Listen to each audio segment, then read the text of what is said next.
categoria espetacular, Rafinha. Levou, tocou atrás, Arthur, pé direito, bateu! Bateu! Bateu! Gol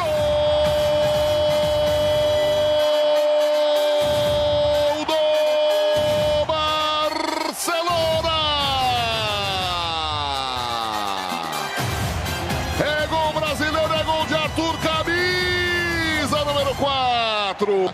Cheio de estilo, parte interna do pé.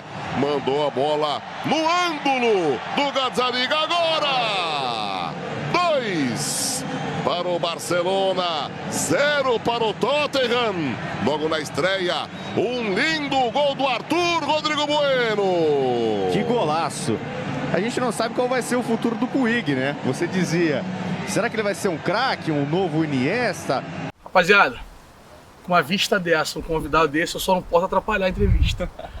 Tô na casa desse fenômeno, parceiro, me recebeu aqui, pagou o almoço, corre danado, tá na folga dele. Arthur, obrigado demais. Muito bom te ver. Pra começar, como é que tá isso aqui? Como é que tá Barcelona? Como é que tá a tua vida no clube? Cara, enfim, obrigado você pelo convite. Temos muitos amigos em comuns e já tivemos a oportunidade também de nos ver por aí. Enfim. É verdade. Então, eu que agradeço pelo convite, enfim. Cara, aqui é uma cidade maravilhosa, conheço bastante, estou turistando até hoje aqui, tem bastante coisa para conhecer em Barcelona, mas enfim, acho que tudo conspirou ao meu favor, né? Tenho minha família aqui comigo, uma cidade maravilhosa, um vestiário onde todos me abraçaram, enfim, então acho que estou bem adaptado, estou bem estruturado aqui, enfim, tudo maravilhoso. Eu cheguei em Madrid, tem 3, 4 dias, não consegui ver Barcelona antes, né? Cheguei hoje. Não vai dar para turistar tanto, só fui no campeonato daquela volta tradicional de turista. Vi várias fotos suas lá, tirei várias fotos suas. E logo que você surgiu no Grêmio, eu comentei, escrevi que você era a cara do Barcelona. Você poderia ir para outro time? Poderia. Outros clubes talvez quisessem, mas o teu jeito de jogar é o Barcelona. Isso foi identificado logo pelo Xavi. E como é que foi pra você, tipo assim, ouvir isso de um cara que, pô, manda aqui, o taxista falou que ele morava aqui perto, né? Como é que foi pra você isso, e dar isso? Como é que foi isso pra você? Então, quando surgiu isso, eu realmente sempre gostei do estilo de jogo do Barcelona, eu sempre vi o Barcelona jogar, mas tipo, eu nunca falei isso pra ninguém, claro. Enfim. Então, mais ou menos adivinharam, assim, detectaram esse... Mas, cara, o Xavi é um cara que eu tenho uma admiração enorme. Quando o molequinho eu olhava um vídeo dele, eu tentava fazer as coisas que ele fazia. Então imagina. Óbvio, deve ser muito bonito. Fiquei assim meio sem reação, né? Quando eu vi que ele falou de mim, essas coisas positivas. Mas enfim, eu acho que... Ele nem te conhecia pessoalmente? Não. É bola genuína só. Cara, eu conheci ele no aeroporto. Conheci o Xavi no aeroporto pessoalmente. A primeira vez que eu vi ele foi no aeroporto. A gente... Você já casualidade, aqui? Já aqui casualidade, eu tava vindo pra seleção. E ele vinha passando, e eu cabeça baixa, e ele me parou e me cumprimentou, e eu... E agora, eu faço o quê? Sabe quando desliga o disjuntor? Claro que sim. Foi o que aconteceu comigo, cara. Mas enfim, é um cara que eu tenho um carinho enorme, tive essa felicidade de conhecer pessoalmente também. Mas enfim, é um ídolo que eu tenho e fiquei muito feliz com esses elogios. Muito bacana. Tava conversando com teu pai, que por sinal é muita resenha, muita gente boníssima. E eu não sabia, vocês são de Goiás. E perguntei pra ele assim, tem vontade de voltar? Ele falou, a gente sente falta de algumas coisas, tá, mas a gente tá bem aqui, tá feliz e tal. É a pergunta que eu faço pra todo mundo que mora aqui. Eu tenho pouquíssima experiência internacional, não tinha passaporte até fevereiro. E tô tendo a oportunidade de visitar a Europa. Tô encantado com uma série de coisas. É muita diferença. Pensa em ficar direto, pensa em voltar, ou é uma coisa que você não pensa ainda? Cara, realmente é muita diferença, até fico triste por falar isso, porque o Brasil é meu país, é onde eu nasci, enfim, meus parentes, meus amigos, a maioria eu tenho lá ainda, né? Então, enfim, a gente fica triste com uma série de coisas, enfim, segurança, educação, nada funciona, a verdade é essa. Eu não gosto de falar mal, porque sempre tento ver o lado bom das coisas, mas enfim, a gente tá bem atrasado lá. E muita coisa. E quem dera um dia a gente possa possa ter essa qualidade de vida, essa segurança que a gente tem aqui na Europa, no Brasil, né? Seria perfeito. Sim. Você assinou com o Barcelona por quantos anos? 5 anos. 5 anos e meio. Você tem 1,5 já? 1 e meio. Tenho mais, mas, se eu não me engano, eu tenho mais 4 anos, 4 e meio. Alguma coisa assim. Meu pai que toma conta disso, cara. Você nem se mete? Eu, quando surgiu a proposta do Barcelona, eu falei, acabou. Não quero estudar mais nada. Aí, não interessa o contrato, não interessa enfim, financeiramente, eu vou aí realizar meu sonho e... O Grêmio ficou famoso agora por prender, que eu digo, manter os jogadores. Já foi com o Luan, tá sendo com o Cebolinha. Como é que foi tua venda em relação a isso? O clube entendeu que era teu momento de sair, entendeu que você já tinha feito a tua parte pelo Grêmio, você foi eleito o melhor Libertadores jogando um pedaço do jogo só. O Grêmio entendeu isso e te deu de presente uma facilidade para sair ou foi complexo para sair? Não, foi um pouco complexo, mas eu também entendo do lado do clube. Claro, né? óbvio, claro. O clube investiu em mim desde os 14 anos, eu fiquei dos 14 aos 21. Então, ou seja, o clube gastou dinheiro em mim, educação, claro. enfim, muitas coisas. Então eu entendo esse lado deles, Sim, claro, de querer sim. sempre ganhar um pouco a mais, porque enfim, Faz parte. Assim, faz parte. E eu, cara, na verdade que a negociação foi um pouco complexa, chegou a quase não sair. Isso a mídia não soube, né? Não soube. Só o bastidor. Você tá sabendo agora e vai falar pra eles aí no canal. Mas enfim, foi uma negociação complexa, mas eu me dava muito bem com a diretoria, me dou muito bem com os diretores, presidente do Grêmio. Então a gente, creio eu, por essa relação que aconteceu o negócio. Porque se não tivesse essa relação toda, não sairia. Foi uma negociação complexa, mas que eu te falei, faz parte do futebol e eles também entenderam que era meu sonho estar aqui. Claro. Que bom que deu certo. Que bom que deu certo. Você chega no Barcelona, que é uma casa literalmente do Messi. Isso é explanado pelo clube, não há esse melindre com ninguém que chega.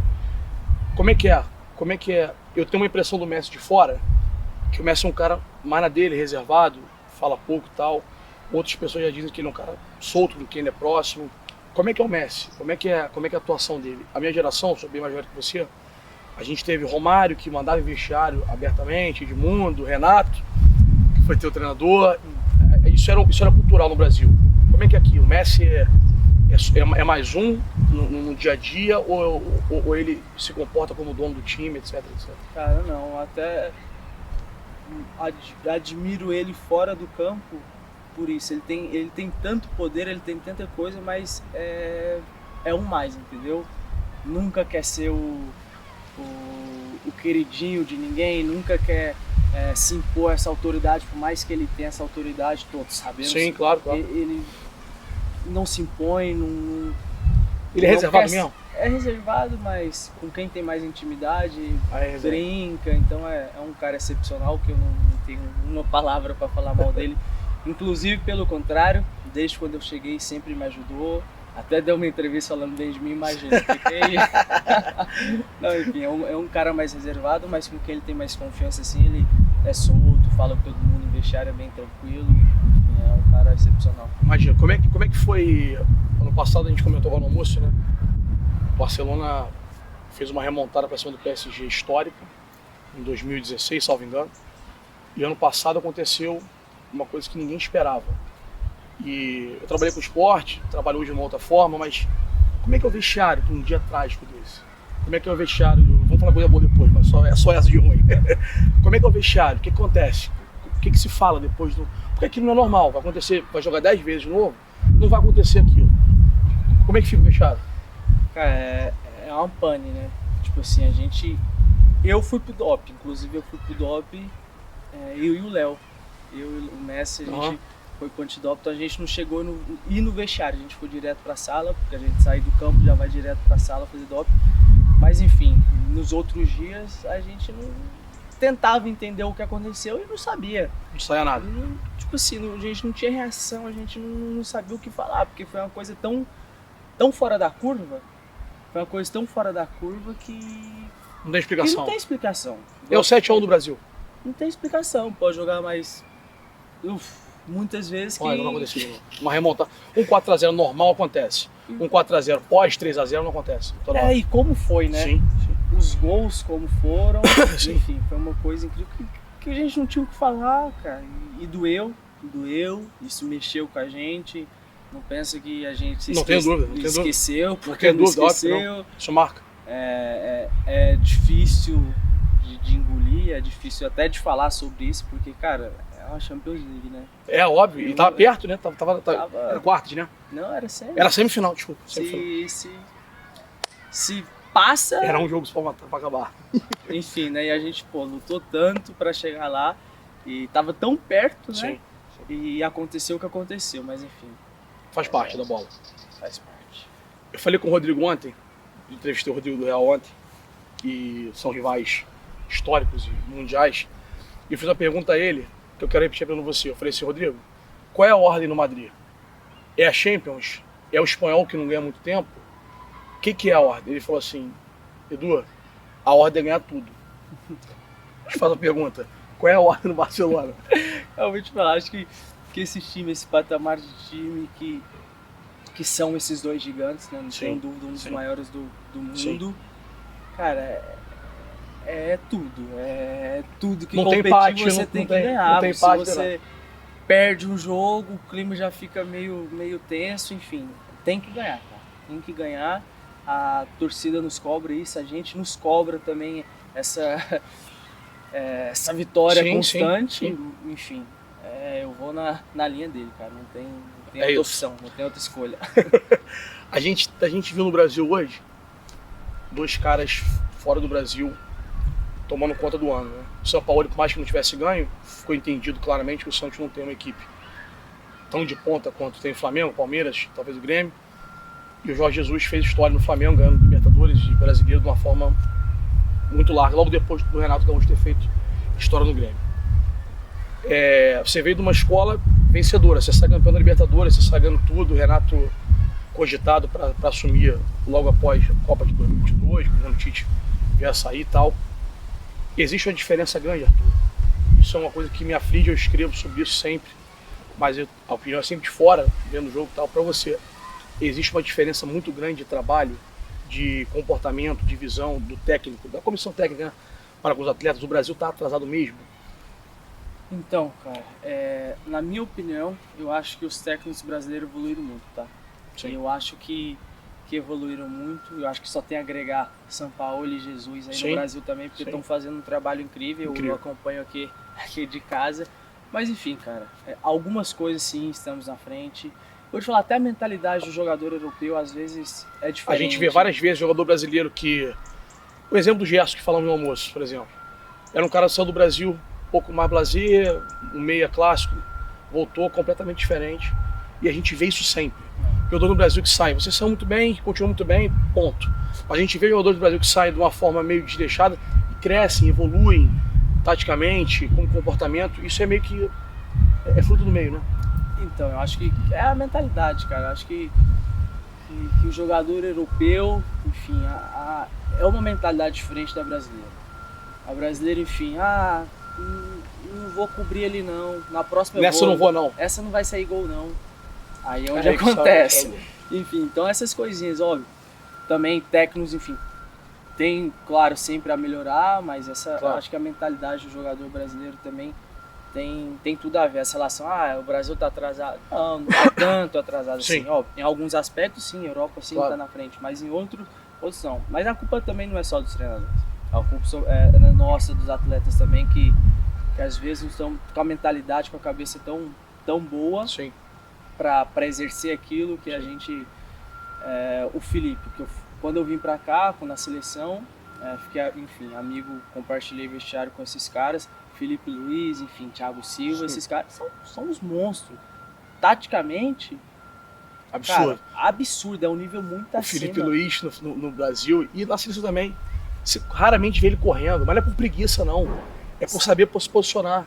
Só vai na boa, como se diz. Exatamente. Mas enfim, eu acho que, óbvio, tem que melhorar em alguns aspectos, mas não é tanta distância assim para a Europa também não. Os técnicos brasileiros têm um potencial, estão estudando mais também, enfim. São caras São caras fenomenais que eu tive o prazer também de trabalhar com o Renato. É isso que eu ia te falar sobre isso. O gênio, chama ele de gênio. Gênio, chama ele de gênio? Gênio, o gênio. Deve ser muita resenha, deve ser muita resenha, muito. O dia que você fizer uma entrevista com ele, eu vou ser o primeiro a Eu quero a muito. assistir. Renato, por favor, aceite o convite do seu pupilo. Por gentileza, me dê uma entrevista.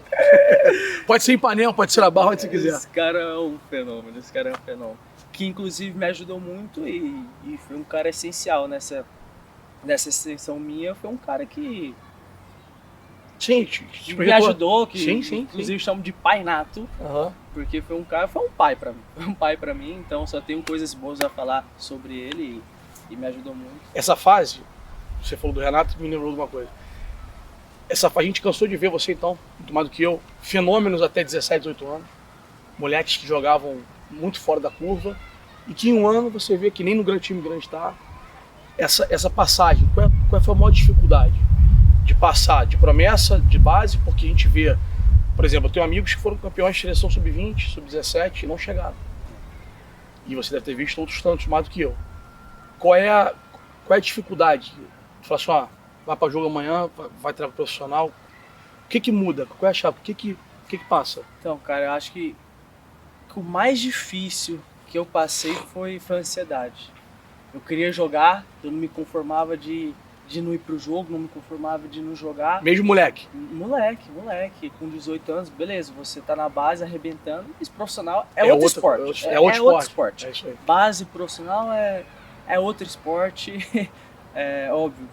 É uma preparação, mas enfim, na base outros jogadores muito bem, chegando no profissional, pensa que vai jogar e não joga. Sim. Mas isso é normal, Sim. Tem o que acontecer, porque você tem muito a evoluir, mas quando jovem, eu, e posso falar por experiência, uma grande maioria, não tem a paciência, não tem a cabeça tão boa para esperar. Fala assim, não é meu momento ainda. Vai chegar a minha hora. Vai chegar a minha hora, eu quero esperar. Eu fiquei 2 anos, eu subi profissional e fiquei 2 anos sem jogar.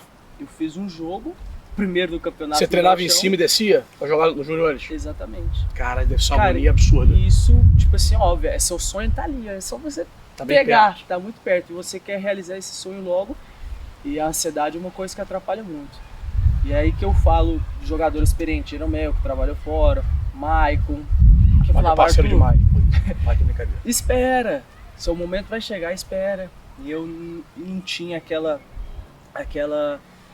segurança que eu tinha que ficar ali, porque eu queria Mas jogar, é difícil a segurança, pô, é difícil. Não subiu. Enquanto não sobe, não tem segurança, não dá pra ter. Tu pode ser o brabo da base, tu pode ser o gênio da base, pode ter 100 gols da base. Se não subir, é outra história. Exatamente. E aí é o mais difícil que eu acho, essa ansiedade. Você querer fazer as coisas acontecer logo, só que Sim. Tem um tempo pra isso. Né? Falando nisso, de tempo, de ansiedade, tu me deu outro gancho. Você tava pronto pra Copa de 2018? Dava pra ter ido? Não tá. Bacana ouvir isso de você. Cara, enfim. Sabe que eu tô te perguntando isso? Já tô respondendo, perdoa. Porque você foi o único cara, o Luan também, mas você foi mais efusivamente o único cara que o Brasil parou pra reclamar. Porque o Arthur não foi, porque logo depois você passou a jogar e jogar o que joga. E a gente sente falta de você jogando e tal, e criticar o Tite. Eu tinha vontade de fazer essa pergunta pra você responder. Vai lá. Parabéns pela pergunta, porque eu tava pensando isso comigo, cara, não faz muito tempo. Eu falei assim, eu vou falar com o Tite, vou voltar sobre o assunto da Copa e vou falar pra ele que ele acertou. Que ele acertou e que ele podia ter a consciência tranquila, porque ele fez o melhor. Eu, Arthur, a gente sabe que, pô, por mais que seja um jogador excepcional, não é só dar a bola no seu pé e você não, jogar. Claro que não. É outras coisas, eu tava voltando de uma lesão. Você volta de um e se machuca logo depois de pouquinha coisa, mas eu lembro o que foi, tornozelo? Acho que um eu não lembro o que foi. femoral, alguma coisa assim. Então, acho que pouquinho tempo antes da convocação, não foi? Sim, quando saiu a convocação eu tava fazendo tratamento aí. Só escondidas, sigilo total, mas lá em casa fazendo gelo, fazendo fisioterapia, fazendo tudo. Então, mas ele acertou, cara. Na minha opinião, ele acertou. Eu realmente acho que eu não estava preparado com essa experiência toda, com essa bagagem toda que eu tenho hoje. Sim. Naquela época ainda era algo novo assim para mim. Tinha acho que uma convocação para a seleção. Sim. Imagina uma convocação... Fora isso, as lesões, que foram uma atrás da outra, né? E você jogar uma Copa do Mundo. Completamente diferente. Então acho que... Pô, que bacana cara, isso. sinceramente, assim, me dói, claro, eu queria ter ido, claro, é o sonho de todo. Claro. Mas no fundo, assim, eu acho que ele fez a opção certa. Por falar nele, a gente viveu agora 5 jogos esquisitos, né? Vencemos o 5º, vencemos com o clube porque torço. E já fui bobo, já deixei de torcer durante muitos anos. Me envolvia com política da CBF, não gostava do que acontecia e não sabia separar. Vivemos agora com a Copa América do título, que o brasileiro reclama mesmo com o título, o brasileiro reclama, nunca vi isso. A França ganhou a Copa do Mundo jogando feijãozinho com arroz, errando o menos possível, nada de brilho, nada de brilho. Bem, ganhou a Copa do Mundo, lá tá em festa, o Deschamps sempre foi criticado, hoje já aceitam mais. O Brasil perdeu a Copa, tá bom. A Copa América foi vencida, mesmo assim houveram reclamações de forma efusiva. E esses 4 amistosos, 4 derrotas seguidas dessa vitória. Eu gosto muito do Tite. Obviamente você não precisa opinar porque é suspeito, óbvio, mas eu digo, como é que tá lá dentro? Como é que foi perder esses 4? Perder não, foram 2 vitórias, 3 empates e uma derrota, se não me engano. Como é que foi não vencer? Como é que foi essa enxurrada de críticas e essa vontade de uma parte das pessoas de tirar o Tite? Como é que é isso pra vocês internamente? Cara, tava um clima estranho, realmente, a gente se cobrando muito, porque seleção brasileira pô, não pode ficar Não pode. 4 jogos sem vencer. Principalmente com adversários. Sim, tem que ganhar. A gente, pô, trabalhava cada vez mais e as coisas não aconteciam, cara. A gente, pô, que isso e não sei o quê. E aí entra a mão dele. Fala assim, ó, a gente tem que fazer alguma coisa. O que vocês acham? Falamos sobre posicionamentos, enfim. É um cara muito aberto, que deixa a gente... que a gente se interage muito, sabe? Essa relação que a gente tem entre comissão e atleta é uma coisa que... É muito bacana. É muito legal, cara. Que acho que em poucos clubes ou seleções você tem essa liberdade. E, cara, a gente se abraçou e falou, a gente tem que sair dessa, a gente não pode estar assim, e trabalhamos mais e por fim a vitória veio, né? E aí Sim. Isso nos dá mais tranquilidade também. Porque a próxima convocação é só em fevereiro. Março, fevereiro. Acho que é março. Acho que é março. Resumindo, ficaríamos 5 meses de encheção de saco. Com o último resultado negativo. Com razão. Sim. Seria 5 meses de... Foi boa vitória. E como é que ele... Eu acho ele um cara muito humano. Eu tive uma reunião com ele de 2 horas e pouco lá na CBF. Ele me deu o prazer e a honra de conversar com ele esses tempos, falar de futebol. Ele parece ser um cara de verdade, assim. Não tem papas na língua, é um cara que... E fala palavrão sem a câmera, tá? Fala palavrão pra cacete, igual a gente. Que vai muito com a emoção, muito cara, esse lado dele é o grande diferencial dele, que toca o atleta mesmo, que... Não, esse cara tá comigo, esse cara... Temos que haver por ele. Tá junto comigo aí, vamos fazer alguma coisa, não só por a gente, vamos fazer por ele também. É o cara que você realmente fala isso. Então é um cara muito legal e que quando a gente tava nessa maré aí, nessa fase ruim, foi um cara que nos deu muita confiança, abraçou, falou, calma, tá tudo errado, vamos nos unir, não sei o que, e saímos dessa maré de... Ele passa isso.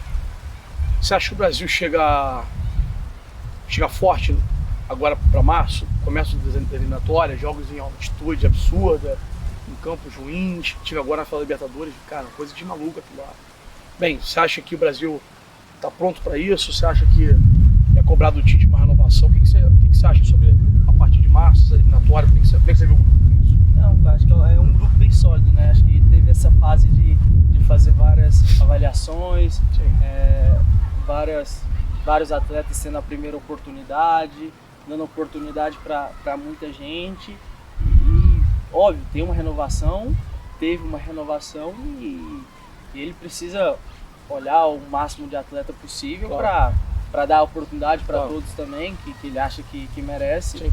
Mas enfim, acho que ele já teve essa fase de experimentos, de avaliações, e creio que está mais consolidado, assim, um grupo mais fechado. Eu escrevi sobre você tem um tempo, que eu acho você craque. Isso aí tá escrito, não preciso falar aqui pessoalmente. Mas eu acho que você, falta uma coisa, falta não, o termo não é falta. é o plus, que é bater de fora. Isso é uma coisa que você se cobra, ou é uma coisa que... Porque, por exemplo, o Verratti é um cara similar a você, o jeito de jogar, que não bate de fora. E outros tantos. É uma coisa que te aflige ou não? Cara, Você tem vontade de bater de fora, você fez um golaço que... Eu brinquei, pô, chuta mais! Segundo foi o jogo. É uma coisa que te cobra ou não? Você acha que não... Não, cara, realmente quando eu cheguei aqui, óbvio, eu tava num nível muito bom no Brasil, mas quando eu cheguei aqui eu tava abaixo. Sério? Mais que eu tava num nível muito bom no Brasil, quando eu cheguei aqui, a qualidade técnica, fisicamente, taticamente, é tudo... E se você cai um pouquinho, outro Já te é. atropela. Yeah. Então, enfim, é uma coisa que eu mais me cobrava antes era condicionamento físico, tá bem comigo. Pô, mas tá magrinho, você tá muito seco. Não, agora sim, agora eu tenho... Tu não chegou aqui assim? Não, agora que a gente tava te falando no almoço, tenho minha academia, tenho meu fisioterapeuta, tenho meu preparador físico, tenho meu nutrólogo, Eita. porque, cara, você precisa disso. Eu trabalho. Não pensa que é só lá no O campo. empresário tem secretária, tem motoboy, tem etc. Não pensa que é só você botar a chuteira e jogar 90 minutos ali. É treinando, Não, óbvio. comendo docinho na sobremesa e você na salada. Docinho na deixa pra fruta. mim. Enfim, eu não tinha essa mentalidade. É o que eu te falo da mentalidade do brasileiro. A gente pensava que era treinar ali fora de... lá no... Tipo assim, meu trabalho é só aquela horinha e meia ali. Não é. Quem me fala bastante isso é o Casemiro. Casemiro é um absurdo. O Rodrigo falou igual, o Rodrigo falou assim, Casemiro é um Edu, absurdo. Casemiro acabou o jogo, ele vai ver o jogo de novo. Aí o Rodrigo falou pra ele, cara, você tem 4 Champions já, cara, tá vendo o jogo de novo? Eu acho que se tiver 4 eu não vou ver não. Ele vê todo o jogo de novo. Ver todo o jogo de novo, cara, e ele é um absurdo. Cara, um dia você tá de cabeça quente, outro você quer, tomar uma Coca-Cola. Claro, ou, óbvio. Ou que seja, comer um doce. Viver, pô, trabalhar também faz parte do show, faz parte. Casemiro não. O Casemiro fala, sabe o que o Casemiro fala? Cara, eu me cuidando de jeito, vou jogar até 38. Eu vou ter mais 40 anos pra viver depois. Depois eu vivo, depois eu como. Cara, não... Cara, É assim. E ele é novão, pô, ele é 9'2", né? Cara, é um maluco, um fissurado e academia todos os dias, mas enfim. Tá certo ele. A verdade é essa. Tá certo ele. Sim. Óbvio, não precisa ser tão extremo igual Claro, ele. claro. Somos humanos, mas é Claro. certo ele. Mas enfim, o que eu tava te falando. Me cobrava isso bastante de preparação física, tá bem comigo mesmo. Depois eu me cobrei ainda mais assistência. Mas isso é natural teu. Teu passe é brincadeira. Mas, É meio sinuca. mas aquele passe mais, sabe, Tá, último passe. ali. Tá, ok. O último passe. Óbvio. Mais posição de meia, mais à frente. que, Ok. tipo, eu acho que eu já tinha uma saída de bola muito boa, mas que me faltava isso. Ou seja, eu tava me cobrando pra esse último passe. Eu acho que tu não tem osso aqui nessa parte, não. Quem fala assim, como é que pode virar aqui no eixo, em cima do eixo? E agora o chute fora da área. Que até lá na seleção a gente brinca bastante, o Tite me cobra bastante, de acertar a casinha. Não precisa fazer gol não, acerta a casinha. Sim. Que é o gol, né? Sim. E cara, sim, preciso, tem muitas outras coisas a melhorar, mas isso é... Tu tá magrinho. Tu não chegou aqui assim? Não cheguei assim. Não cheguei Tu tá assim. seco, bochecha pra dentro, magrinho. Acho que é o que eu te falei, né? Fruto do trabalho, né? Você ir ali jogar 90 minutos e depois acabou. Sim. É uma vida, cara. É uma É vida óbvio, que óbvio, você sim. leva que São 15, 20 anos que é pra ver pra vida inteira. quer ver a vida inteira. Então acho que esses é o que eu melhorei, o que fizeram eu entender isso, né? Eu tenho que me preservar esses anos para depois vou ter muitos outros pela frente, se Deus quiser. Mas, enfim, dessas qualidades que você estava falando, o chute é uma coisa que eu também tenho treinado. E tem bola pra isso, tenho, porra. Bate no gol, porra. Bate no gol. E tenho me cobrado bastante. Irmão, obrigado pelo carinho. Me receber aqui. Gente, a Sagrada Família no fundo, a praia. O Camp Nou tá ali. Bem, esse gramado lindo. Obrigado pela força, pela moral. Valeu. Bom te ver. Galera, em dezembro tá no ar. A fera, Arthur. Foi Valeu. clear?